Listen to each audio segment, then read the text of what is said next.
Eno ennyumba mu kiseera kino abaali abafumba ababiri gye bakayanira. Okusinziira ku musajja Ali Kimbugwe yali mu mirembe n'omukyalo ono Hasifa Nakafeero kyokka n'atandika okuwankawanka n'asala amagezi aganamutuuza awamu. Kye yakola kuzza ndagaano y'ennyumba eno mu mannya ga mukyala we.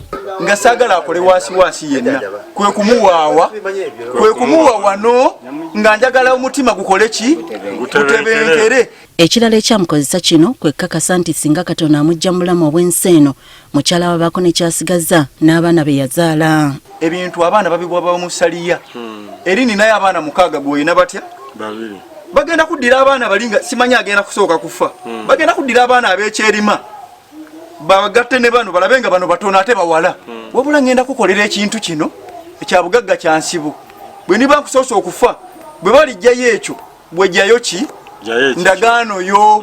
Mu kyokka kino omukyala tekyamumalira lwali lumu n'ayera ennyumba yonna n'agenda. Yankubira simu waaye ndi waka nkwagalamu namusanga ekesi zifulumyawo TV nze namubuuza n'omubuuza ebidomola totutteeko sirina bwe mbikwata. Okumanya yali agenze butadda mbone antena gye yali yeerabidde yagitumya n'agimuweereza.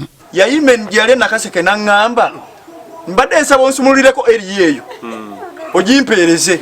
Waliwo abantu bange bagenze Busoga oli mujulizi ogibampeere bagenda kuyimirira wali ku kkubo ogikole ki ogibawe. Mbwolumu yamukubirako amubulira ekigenda mu maaso era n'akamutema nti ye tamwagalangako. Taata Salifa wanzaalamu abaana aba naye sikwagalangako bwe yaŋŋamba. Kino kyawa Kimbugwe eky'okuzzaako era ennyumba eno n'agiwasizaamu omukazi omulala. Wano talinawo mugabo gwe nawasa n'omukyala agenze kukola. Kyokka Nakafeero olwakitegeera n'atandika okukola ebikolwa eby'akalogo kalenzi. Namubuuza mama wabali ate eddagala lyoyuye mu nju mumbadde nnyambulula nnyumba mwami Malijani nambuuza oyambulula ennyumba okomyewo okufumba nti nedda.